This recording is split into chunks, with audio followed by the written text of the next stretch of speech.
The day I got my license, I went to the hospital and had my corneas removed. In my past life, everything started when my boyfriend's childhood friend, Lila, stole my car on the first day of school. She ran red lights, killed a pregnant woman and an old man, then fled. But my classmates blamed me. When the police came, I swore Lila had been the one driving. She collapsed into Ethan's arms, crocodile tears glistening in her eyes. "Nora, why would you frame me?" she cried. Then Ethan produced the dashcam footage, my face behind the wheel, still insisting it wasn't me. He sneered as the victim's family watched. One of them stabbed me, and everything went dark. When I opened my eyes, I was back, reborn, the day before it all happened. "Welcome to Harborview, everyone." Lila's sweet, cooling voice echoed through the classroom. "Since I'm a local, I thought I'd play the good host and take you all to the mall tomorrow to pick up some souvenirs. My treat, a little welcome gift from me to you." The familiar words sent a tremor through me. I was back. The classroom erupted in praise. "Wow, Lila, you're seriously the best. Harborview's little princess. Lila, there are so many of us, that's going to cost a fortune." She just laughed, a picture of effortless generosity. "Don't worry about it. You've all come so far, it's the least I can do." Suddenly, all eyes turned to me. "Nora, the roster says you're from Harborview too, right?" I nodded, my throat tight. "Yeah. Welcome to our city." Lila's hand shot out, her fingers wrapping around my arm. "Nora, my car won't fit everyone. You just got your license, didn't you? Could I please borrow your car?" It was like being doused in ice water. My body froze as the memory of her request from my past life came flooding back. That was how it had started. She borrowed my car, blown through 18 red lights, and ended 2 lives. Then my entire class, my entire world, had turned on me, branding me a murderer. When the police came, I had screamed my innocence, but Lila's crocodile tears in Ethan's arms were more convincing. He had slapped me, shown the dashcam footage, and sealed my fate before I even understood the betrayal. The victim's family delivered their brutal justice. The memory cut through me like a phantom pain. Before I could react, my purse was snatched from my hands. Ethan, my boyfriend, was already digging through it. He pulled out my car keys and tossed them to Lila. "Go ahead, Lila. Take it." The sight snapped me out of my trance. I lunged forward, snatching my bag and keys back. "Sorry," I said coldly. "I need my car tomorrow. You'll have to ask someone else." Ethan's face darkened instantly. "What could you possibly need it for, Nora? Just admit you don't want to lend it to her." "You're right," I said evenly. "I don't want to." "So what?" Lila's eyes welled up, a perfect picture of wounded innocence. "Nora, I don't understand why you hate me so much. I just wanted to do something nice for our new classmates. Why are you always targeting me?" Refusing to lend her my car was now targeting her. My classmates, of course, sided with her. "Come on, Nora, don't be so cold. Yeah, it's just one day. Why are you trying to hurt her feelings? She's never done anything to you." Then Ethan shoved me hard. "Nora, can you drop the spoiled princess act for 1 second? It's the first day of school and you're already bullying Lila." I stumbled back, my head cracking against a desk. Pain exploded in my skull. In my past life, his words would have broken me, made me question myself, feel guilty. But this time, all I felt was hatred. I forced myself to my feet, ignoring the pain, and swung my hand across his face. The sharp crack echoed in the stunned classroom. "You put your hands on me for her? Have you forgotten who pays for your tuition, Ethan? Who pays for your life, you ungrateful parasite?" My voice shook with rage. "We're done. Go protect your precious little sister." The word breakup seemed to stun him. His face went pale. "Nora, what are you talking about? Stop being dramatic. Lila is my sister, and you're supposed to be her future sister-in-law. It's only natural for you to look out for her. I was just trying to help you fit into my family." A cruel smile twisted my lips. "Do you really think I'm that stupid? Ethan, we are over. I don't need your family, and I don't need to take care of whatever the hell she is to you." With that, I grabbed my bag and walked out. His furious voice followed me down the hall. "You and your damn princess attitude. Who else would ever want you? All you know how to do is throw your dirty money around to humiliate people. You're arrogant, you'll die alone." I couldn't help but laugh. He never felt humiliated swiping the supplementary card I gave him, or when he was happily accepting gifts worth thousands. I pulled out my phone. First, I canceled the supplementary card. Then I called a friend at the bank and asked her to print every single transaction he had ever made.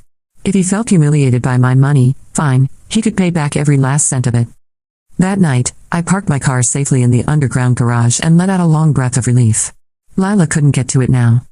But just as I was getting ready for bed, the hospital called. Miss Reed, we have the results of your eye exam. I had nearly forgotten.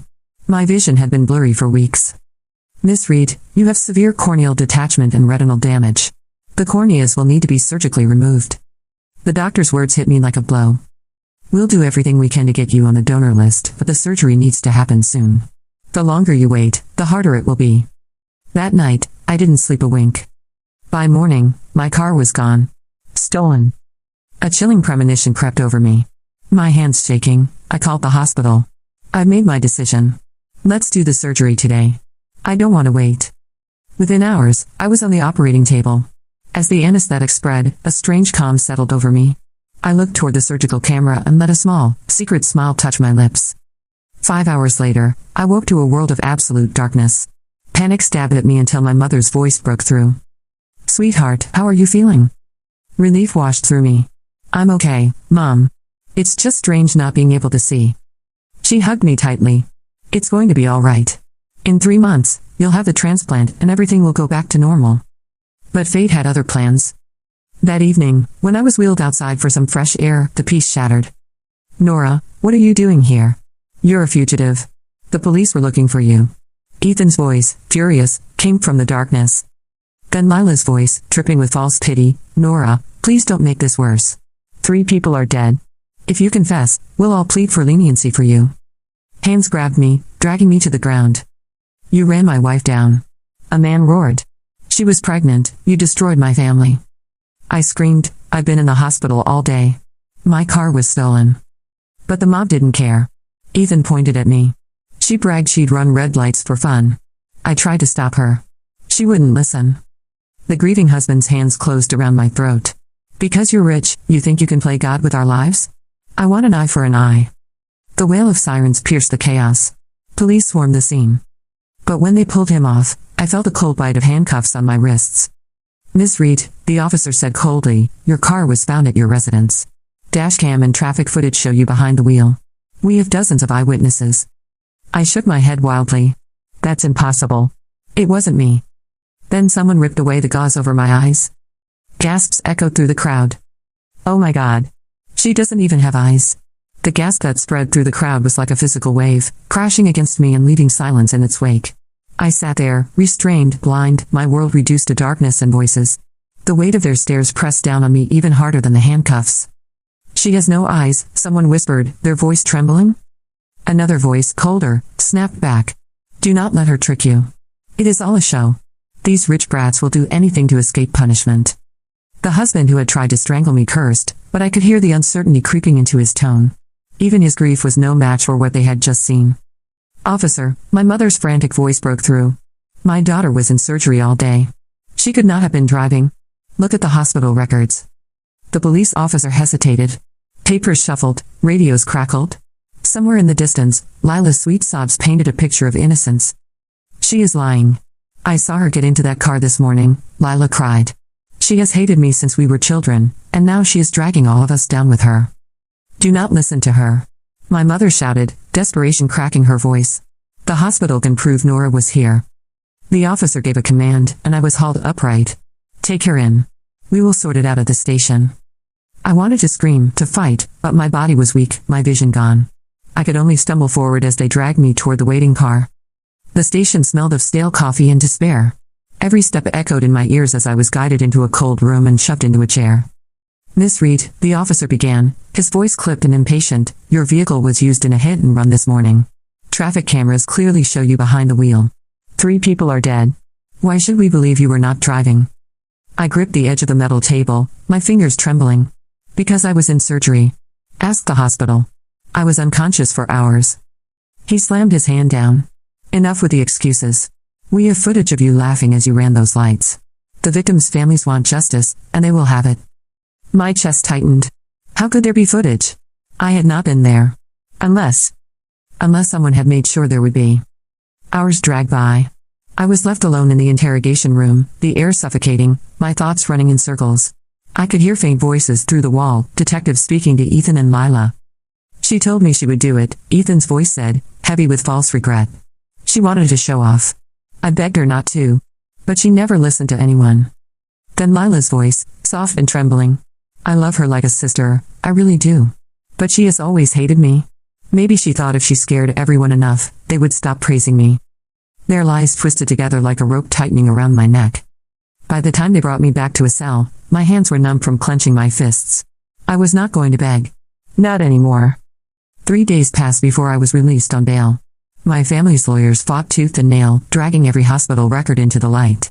For now, it was enough to keep me from being locked away forever. But the damage was done. News outlets had already painted me as the reckless rich girl who killed 3 people for fun. Reporters hounded me when I stepped outside. Strangers spat at me. And worst of all, my so-called classmates, people who had once smiled at me, shared posts online about how they always knew I was rotten. Through it all, Ethan and Lila played their roles perfectly. The grieving brother and the heartbroken friend. They visited the families of the victims, crying on their doorsteps, begging them not to let anger consume them. Every appearance only made me look worse. On the 4th night, lying in my darkened room, I remembered the final moments of my past life. The stab of the knife, the rush of blood, the bitter laughter of betrayal. It had all started with my car. And once again, it had been stolen. I pressed my palms against my empty eyes. Even in this new life, fate was repeating itself. Unless I broke the cycle. I began with Ethan. The next day, I called the bank again and demanded the full printout of his spending history. The file was delivered in a thick envelope. I could not see the pages, but my mother read them aloud to me. Tens of thousands in restaurants, hotels, jewelry. All charged to my card. Every single cent that had come from me, dressed up as generosity on his part. Send it all to the press, I told my mother flatly. Every page. Let the world see what kind of man he is. But Nora. No buts. If they want to call me arrogant, fine. Let them choke on the truth. The scandal broke within hours. Headlines screamed of Ethan Clark, the noble boyfriend of Harborview's princess, who had been secretly draining her fortune for years. Photos of him flashing luxury watches, vacations with friends, even receipts for hotel stays with names that were not mine. His perfect mask shattered. I heard the fury in his voice when he called me from an unknown number. You think this will save you? You think anyone cares if I spent your money? You killed 3 people, Nora. No scandal will wash that away. My lips curled into a bitter smile. I will not go down alone, Ethan. If I burn, you will burn with me. He cursed, but the line went dead. Lila was next. I began digging, even from the confines of my house. My lawyers and a few loyal friends gathered evidence quietly. Bank transfers, whispered rumors, connections between her family and local officials. Piece by piece, a picture formed. She was not the innocent princess she pretended to be. She was a spider, weaving webs to catch anyone who got too close. And I was done being her prey. 2 weeks later, the families of the victims filed an official case against me. I was to stand trial. The courtroom was packed. The air buzzed with anger, pity, and morbid curiosity. The prosecutor painted me as a spoiled heiress who had never faced consequences. They showed the dashcam footage again, my face, my hands gripping the wheel, my laughter echoing. I sat silently, my sightless eyes hidden behind dark glasses. I could feel the hatred pressing in from every direction. When it was my lawyer's turn, he spoke clearly. Ladies and gentlemen, my client had her corneas surgically removed on the day of this accident. She was under anesthesia for 5 hours. It is medically impossible for her to have been driving. Gasps rippled through the room. Doctors were called to the stand, their testimonies unwavering. Records confirmed every detail. But the prosecution smiled. Even if she did not drive, whose car was it? Whose face is in the footage? Who else but Miss Reed could it be? The judge leaned forward. Miss Reed, do you have any explanation for this footage? My throat tightened. For a moment, I almost said no. Almost gave up. But then, a spark of fury ignited in me. Yes, Your Honor, I said, my voice steady. The footage is fabricated. And I will prove it. Gasps echoed again. The courtroom trembled with murmurs. And in that moment, I knew, this was only the beginning. The courtroom emptied slowly, like a tide pulling back. Shoes scuffed against tile, whispers trailed into the hall, and somewhere a reporter rehearsed a line that would make me sound monstrous or pitiable depending on how the wind blew that hour. I stayed seated until the bailiff touched my shoulder and said it was time. I rose, hands on the rail, and counted the steps the way my physical therapist had taught me. Left foot. Right foot. Pause. There was a time when I would have rushed to the doors with my head high and a smile that said I did not care. Now the world was a black ocean and I was learning to swim without the sun. Outside, my mother looped her arm through mine and guided me past a wall of cameras. Flashes popped even though there was nothing for me to see. Jordan Park, my attorney, kept his voice low as he walked beside us. You bought us time, he said. Saying the footage is fabricated forces them to open chain of custody. But it also paints a target on your back. It was already there, I said. It has been there since the first day of school. He did not deny it. He only said, you were brave.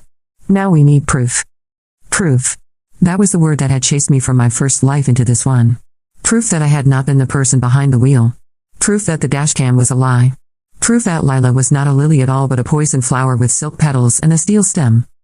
At home, I sat at the kitchen table and traced the grain of the wood with my fingers while the kettle clicked off. My mother set a mug in front of me. Jasmine tea. The scent rose like a memory of summer. I breathed it in and felt a steadying weight settle in my chest. We will take care of this, she said. Your father is calling it pre-contact he has. And Jordan says the judge will allow a digital forensics team to examine the dashcam card. Good, I said. I want the best. You already called her, Jordan said from the doorway. She is on the way. Dr. Maya Chen. Calm, relentless, and expensive. He made relentless sound like a blessing. In that moment it was. Maya arrived just after dusk. I heard the easy confidence in her stride, the little pause as she took in the room without meaning to, the way she set her case on the table and clicked open the metal latches. She greeted my mother and then me, and there was no pity in her voice, only focus. I know your case, she said. My team has handled dashcam tampering before. We will need the original card, not a copy. We will need to see the police transfer logs. And we will need a list of everyone who had access to your vehicle, garage, tools, or electronics in the last month. I can give you a longer list than you want, I said. Start with Ethan Clark and Lila Hart. Done, Maya said. The next morning, the judge signed an order. The prosecution stalled, then yielded. The dashcam and its storage card were delivered to a neutral lab under court supervision. I did not see the chain cross the table. But I heard the scratch of pens as people signed for it. I heard Maya say thank you in a voice like a steady hand on a scalpel. And I heard the door close after she left with the only object that could say the thing I had been saying since the sirens. It was not me. While Maya worked, I looked backward. Memory was all I had for sight and it did not always tell the truth, but it could still point. I called the underground garage and had them pull entry logs and camera records for the night before my surgery. I asked my mother to read me every name. There were dozens. Then there was one that made my breath catch. Rental SUV, I said. Read the plate again. My mother did, slow. Jordan had already asked a private investigator to start a quiet search. Within a day he called back.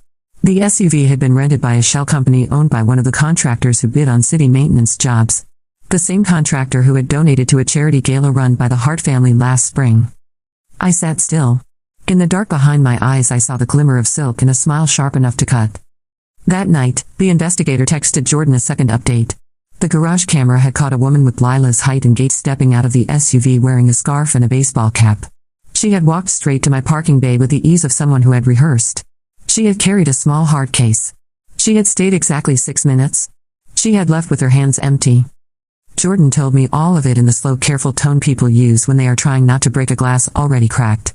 He did not need to ask if I wanted to pursue it. I did not say a word. I did not need to. Maya called the next morning. The dashcam footage was unusual. The encoding pattern was off in a way that would not be obvious to most eyes. There were repetition artifacts in the sky, compression ghosts in the reflections on the windshield, and inconsistencies in the metadata that suggested the file had been transcoded and injected back into the card. In English, I said. Someone took another video, altered it, and spliced it in, she said. It is a deepfake that has been burned into the file and then written back to the card. Not impossible, but it requires intent and skill. There is also a strange mismatch in the system clock. It looks like the dashcam was synced to a phone that jumped time zones for a few minutes and then jumped back. The goal was to make the time signatures look legitimate to a casual check. Who would know how to do that? I asked. People who make money doing it, Maya said. And people who make money hiding that they pay people to do it. When I hung up, I put both hands around my mug until the heat edged into pain. The pain kept me here, in the present, instead of tumbling backward into that memory of my classmates pointing and whispering, Ethan saying I was cruel. Cruel, he had said, while swiping every card I had handed him. He called again that afternoon. He had learned that silence was as much a weapon as bile, so he tried silence first. I let it stretch until he broke. You can stop this, he said. You say you want the truth. This is the truth. You made a mistake. You panicked. We can all move on if you admit it. We, I said. What a generous pronoun. Do you think anyone will believe a blind girl over a grieving husband, he said. Over a whole city. Over the footage. I let that hang there and then asked, are you and Lila still telling people you are siblings?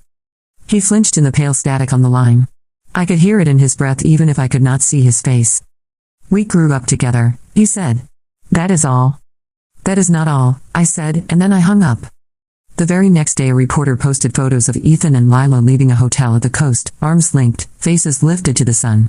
The timestamp on the photos placed them there on the afternoon of the crash, which did not mean anything on its own. People drive to the coast after doing terrible things. People take pictures after they lie. But it seeded doubt in the one place it mattered most. The court of public opinion began to split. A few comments under the article were not about me. They were about them. That night, I received a message that did not come from a number I knew. It was not a threat. It was 4 words. Do not trust cameras. I stared into the dark, which meant I did not stare at all, and listened to the small sounds of the house settling. The next line came 5 minutes later.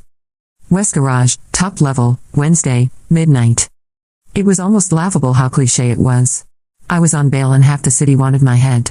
Meeting a stranger in a garage at midnight was not in any advice manual for surviving the week. I should have ignored it. I should have deleted it. I did not. At 1:45 on Wednesday, my mother begged me not to go. Jordan said it was reckless. I told them both that caution had not saved me last time. I wore sneakers and a thin jacket and tucked my phone into my pocket with a record button already pressed. The driver we hired for court days brought the car to the West Garage and parked at the top. The air up there smelled like oil and sea salt. Wind moved across the concrete with a low hum. The driver got out first and scanned the area. Then he helped me out and placed my hands on the hood so I could orient myself. Footsteps approached. Not the heavy purposeful tread of a cop or a thug, but a light skittering gait that said nerves and quick decisions. The person stopped a few feet away. You were brave to come, a woman said. Her voice was young, tight with fear and adrenaline. Brave or stupid, I said. Who are you? Grace, she said. Student reporter. I cover Harborview scandals for the campus paper that no one takes seriously until 3 months later when the city does. I know what they did to you. What do you have? I asked. She moved closer. I could smell cheap coffee and the faint ink of a printer. She pressed something into my palm. A memory card. From the garage camera, she said. The one facing your parking bay the night before your surgery. I know you already have the official copy. This is the second feed. The contractor installed it after the city refused to upgrade. He left it live because he was hoping to pitch it as a safety pilot later. No one pulled it because no one knew it existed. Except me. Why you? I asked. Because I have a friend who dates a janitor who hates his boss, she said. I almost smiled. You could have taken this to the police. I saw what the police did the night you were wheeled outside, Grace said, her voice low. I saw how fast they believed the worst version of you. I do not say you are a saint. I say the narrative was convenient. They will not examine a second feed if the first is enough to close the case. Is this enough? I asked. I think it is the thing that lets the right person find enough, she said. Then she backed up, footsteps quick, and the night swallowed her. Maya called at dawn. She had watched the new feed. It showed the woman with the scarf again, clearer this time, her face caught for an instant as she turned toward the exit. It was not a perfect shot. But it was enough for a skilled eye to cross-reference with other images. It was also enough to show what she had done. She had opened my car, removed the dashcam, attached a small device to the cable, and then reinstalled the camera with the device tucked behind the panel. The device was a hardware injector that could feed pre-written frames into the camera stream and rewrite timestamps on the fly. The woman had tested it, checked her phone, and left. So the footage is not just a deepfake file written back to the card, I said. They rigged the capture process itself. Yes, Maya said. Which explains why witnesses swear they saw your face on the dashcam screen when the car blew through lights. The device was overlaying frames in real time. It also means there is a separate source of the original pre-written video used to build the overlay. If we find that source, we can tie the alteration back to the people who commissioned it. Where do we look? I asked. Anywhere Lila stores trophies, Maya said. That answer infected my dreams. The next day I woke to the knowledge that I had to address the people who hated me the most. Not with a denial, not with a press release written by someone paid to sound human. With my own voice in a place where I could be touched, not just seen. Jordan balked when I told him. The families are raw, he said. They will not listen to you. They do not have to, I said. I have to listen to them. We arranged a meeting at a community center. The victims were 2 adults and 1 unborn child. Mr. Alvarez had lost his wife and their baby. Mrs. Kang had lost her father. They came because people always come when pain has nowhere else to go. A few reporters lingered outside because pain is a story. The room smelled like floor cleaner and old wood. My mother guided me to a chair at the front. I stood instead. I am not here to ask for forgiveness, I said. I'm here to tell you I did not drive that car. I was in an operating room having my eyes removed when your lives were shattered. I am here to say I am fighting to prove that. And I am here to say I know that proof will not bring your loved ones back, and that nothing I say can make this grief smaller or cleaner or easier to hold. There was a long breath of silence. Then Mr. Alvarez said, in a voice I had last heard like thunder over my head, "Do you swear you were in that operating room?" "I swear on the last thing I see when I sleep and the first thing I feel when I wake," I said. "I swear on the sound of my mother's hands when she folds the towel she uses to wipe my face. I swear on the smell of my father when he hugs me before he leaves the house. I swear on the empty dark I live in now. I swear." Something shifted then. It was not absolution, and it was not even doubt. It was space. A fraction of an inch of space in which something besides rage could breathe. After the meeting, when most people had left, Mr. Alvarez approached me. His shoes squeaked on the floor and I could hear the way he held his breath before speaking. "My wife had our daughter on the phone when it happened," he said. "The call did not disconnect until the car stopped. The audio saved to the cloud. I never listened to it. I could not.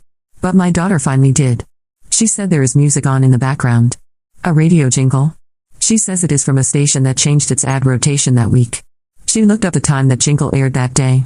It does not match the time the police say the crash happened." He put a small recorder in my hand. I closed my fingers around it like a relic. "Thank you," I said. "Thank you for living through that twice for me." He did not answer. He only nodded, and his shoulders shook once, like a man lifting something heavy and setting it down. Maya took the audio and ran it through 2 independent labs. The jingle was unmistakable, and the station logs were clear. The ad played at 12:17 p.m. The prosecution's timeline put the crash at 11:42 a.m. based on traffic camera sync. Either the station logs were wrong or the camera clocks were. Or someone had forced one set of times to lie. The labs also isolated a siren derivative in the background that matched a specific ambulance dispatch logged on the other side of town at 12:16 p.m., which narrowed the travel pattern of sound captured through open windows. The geometry of the city began to argue with the story that had been fed to it. Jordan filed motions. The judge agreed to an evidentiary hearing to review the new findings. The prosecutor tried to dismiss the audio as unreliable. Maya argued that clocks are only as true as the hands that set them. The judge asked for the hardware injector and the source video, as if it were simple to pluck a ghost from a wire. The prosecutor smirked and said if such a device existed, the police had not found it. Which was true. They had not found it because they had never looked behind the panel in my car where a woman with a scarf had tucked it. It took the investigator 2 hours with a flathead and a soft touch to pry open the right seam without leaving damage. He placed the device on a velvet cloth like it was a jewel. It hummed faintly when he powered it on, a hungry little sound. Maya smiled like a mathematician seeing a proof resolve. She traced the board, found the vendor ID burned into a chip, and named a black market broker who moved this class of hardware. The investigator cracked his address book. Jordan drafted a subpoena. It was messy and slow and lawful and also, finally, movement. The night before the hearing, Ethan showed up at my gate. He did not ring. He shouted. The neighbors turned on porch lights and licked their teeth at the thought of a show. "You think you can ruin me?" he yelled. "You think you can drag me down because you have nothing left?" My mother called the police, her voice steady. I stepped onto the front walk and stood behind the gate. The air smelled like cut grass and something sharp, maybe rain brewing. Ethan kept yelling until his throat rasped. Then he lowered his voice, which made it worse. "You are blind," he said. "You will never see the look on their faces when they stick you in a cell. You will never see me walk past you when I am free. You will never see Lila on the news when she tells the whole city how merciful she was to you." I listened. The thing about losing your sight is that you get very good at hearing the cheap tin and the liar. It sounds like a bad coin dropped on marble. It sounds like a smile that never reaches the eyes. "I do not need to see you," I said. "I have heard enough." A car turned the corner fast. Tires hissed on the curb. A door slammed. Lila called his name, breathless and sweet. "Ethan, come on," she said. "This is beneath us." He looked at her and for a thin sharp second, I felt a static in the air like a wire burning. Then he let her hook her arm through his and pull him away. I went inside. My mother pressed her forehead to mine and whispered, "Almost done. Hold on." Morning came, and with it a rain that made the streets smell clean. We took the back entrance to the courthouse. The hearing room was smaller, stripped of the theater of a full trial, but packed anyway. The judge sat like a mountain that had learned patience. Jordan laid out the sequence. The garage footage. The hardware injector. The audio jingle and the station logs. The ambulance siren and the geometry of sound. Maya explained how a device could overlay pre-written frames in real time and falsify internal clocks to match the desired timeline. The investigator testified about the rental SUV and the shell company and the contractor who danced at the Heart Charity Gala. When he said the word heart, the air changed. Not because anyone gasped, but because half the room inhaled without meaning to. The prosecutor cross-examined with cool disdain. Was it not possible, he asked, that the injector was installed by Miss Reed to make it look like someone else altered the footage? Was it not possible that the audio was from a recording saved days earlier? Was it not possible that the garage footage was a fake created by interested parties? He said possible until it lost its meaning and then said it again. Then he called his own witness. A cop who had handled the dashcam card on the day it was retrieved. The cop swore the chain of custody was clean. Swore the card had gone from glove box to evidence bag to lockup to lab without hands wandering. Jordan asked one question. Who had the keys to the evidence locker that day? The cop said the name. It was a name that connected to the contractor through a cousin and a betting account. It was a name that touched donations to the Heart Gala and old photos at the coast. It was not a nail. It was a hairline crack that had been waiting for a finger. The judge did not make a ruling that day. He said he would review and reconvene in 48 hours. He said he wanted the hardware injector traced to a purchase and the garage footage authenticated by a third party. He said he wanted the station to produce their server logs for the day of the crash. He said the word truth and made it sound like a piece of furniture they would drag into the room if no one brought it willingly. We walked out past cameras that now asked softer questions. Outside the building, a hand touched my sleeve. I am sorry, Mrs. Kang said, gentle and grave. When my father died, my first shape was rage. It blinded me. I heard you today. I do not forgive. But I will listen. Thank you, I said, because that was a gift, not a demand. At home, the house was quiet. I went to my room and closed the door and sat on the floor with my back against the bed. In the dark I saw the outline of a thing that was not a memory and not a hope. It was a plan. It had hinges and moving parts. It had a place for every piece we had gathered and one more space for the piece we had not yet found. I called Maya and asked if the injector could do more than overlay faces and alter clocks. She said yes. It could also record the signature of the phone it was paired with when the installer synced time. Even if the phone name had been wiped, the hash would remain. Can you pull it? I asked. Yes, she said. If I'm careful. She was careful. By midnight she had it. A hash that matched a device registered to a number used to confirm attendance at the Heart Gala 6 months ago. The number was in a text thread with Ethan. The name on the device contract was a cousin to the contractor. The web tightened until there was no way to breathe inside it without knowing who had spun it. I slept for the first time in weeks. Not long. Not deep. But real. When I woke, there was a final message from the unknown number that had sent me to the garage. They are going to destroy the source video, it said. Tonight. Old boathouse under the bridge. East side. Look for a red door with a star. I stared at the darkness until it felt like a roof instead of a sky. Then I called Jordan and the investigator. I called Maya. I called the one detective who had looked at me without a script in his eyes, Detective Calder, who had set off the record that grief can be weaponized and that Harborview had a way of polishing its villains until they gleamed. We will do this by the book, Jordan said. No heroics. No heroics, I said. Only proof. We met 1 hour before midnight.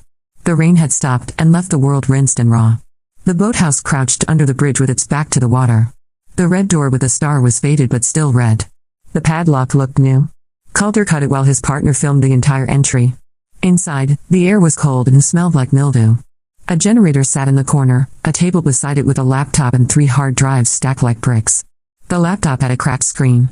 The drives wore masking tape labels that meant nothing to anyone without the key.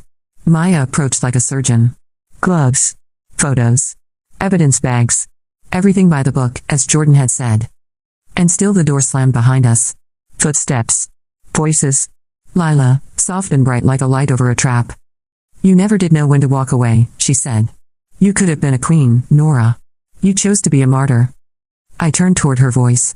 My heart was not fast. It was slow and heavy like a drum before battle. Queens wear crowns that other people hold over their heads, I said. Martyrs do not get to speak. I am neither. I am a woman who can hear footsteps and count seconds and tell the truth without looking at a mirror. Ethan said something rude about blind girls and pity. Calder told him to be quiet.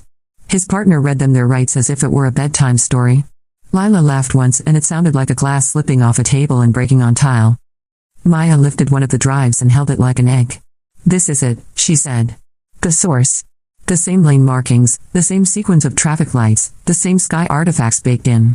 It was recorded 2 weeks before the crash on a quiet morning with a stand and wearing a silicone mask. From here they built the overlay. From here they wrote the reality you sold."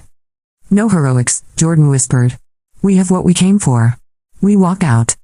We walked out. The night did not cheer. The city did not redeem itself in a flourish of violins. The bridge did not turn to gold. But the ground under my feet felt steady in a way it had not in months. Proof. Not a theory, not a suspicion. A drive with the lie still warm inside it. Back at the house, I sat again at the kitchen table while the kettle clicked off. My mother placed a mug in front of me. The steam rose like a blessing. I wrapped my hands around the heat and felt the future push against the present like a door that finally wants to open. "Tomorrow," Jordan said, "we move to suppress the doctored footage and introduce the source video. The judge will not be able to ignore it. We will ask for charges against you to be dropped and for a grand jury to consider charges against them." Maya added, "And I will testify to every frame. I will make the language simple enough that no one can hide behind ignorance." I nodded, even though I did not need to. The decision had already been made the moment I woke up in this life and realized I could change the script. I stood and felt the table under my palm, the tile under my shoes, the air in my lungs. The black ocean of my world did not recede. It did not need to. I had learned to swim. One more chapter, I told myself. One more climb. Then I would stand not as the rich girl who went too fast or the blind girl who begged for mercy, but as the woman who refused to let a lie grow roots in her name. The courthouse steps groaned under the weight of people. Reporters packed shoulder to shoulder, their microphones extended like a forest of spears. Flashbulbs cracked the air, though I saw none of it. All I knew was the pulse of sound, the way questions rushed like waves and then broke against the silence my lawyer and I carried with us. Inside, the air was cooler, heavier. The trial that had begun as a certainty, a spoiled heiress punished for the lives she took, was now a battlefield. The judge sat at the front like a stone figure carved to endure storms. On the left, the prosecution with their neat stacks of paper and sharpened fury. On the right, us. A blind woman who had been branded a killer, and the few who still believed in truth. The bailiff called the court to order. Jordan rose. His voice was steady, but beneath it I could hear the urgency of a man who knew history was being written in real time. "Your Honor, the defense moves to admit Exhibit 47, he said. A hard drive recovered from a property linked to the Hart family, authenticated by 2 independent labs. It contains the raw source video used to fabricate the dashcam footage presented by the prosecution." The room erupted. Shouts, gasps, the scrape of chairs. The judge slammed his gavel until silence returned. "Proceed," he said. Maya took the stand. I listened to her explain, calm and relentless, how the footage from my dashcam had been overlaid in real time with pre-recorded images from that drive. How a hardware injector installed in my car had fed the lie to every camera and every witness. How metadata, clock drift, and audio mismatches proved the frame had been bent until it broke. "Can you say with certainty," Jordan asked, "that the footage used to condemn my client was not authentic?" "Yes," Maya replied without hesitation. "It was falsified." The prosecution leapt to their feet, their voices sharp. "Objection, speculation." But the judge cut them down with a single word, "overruled." The next witness was Detective Calder.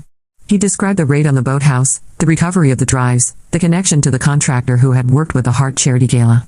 He detailed the chain of custody with meticulous care, daring the prosecution find a crack. When he finished, Jordan called the last witness, me. A hush settled as I was led to the stand.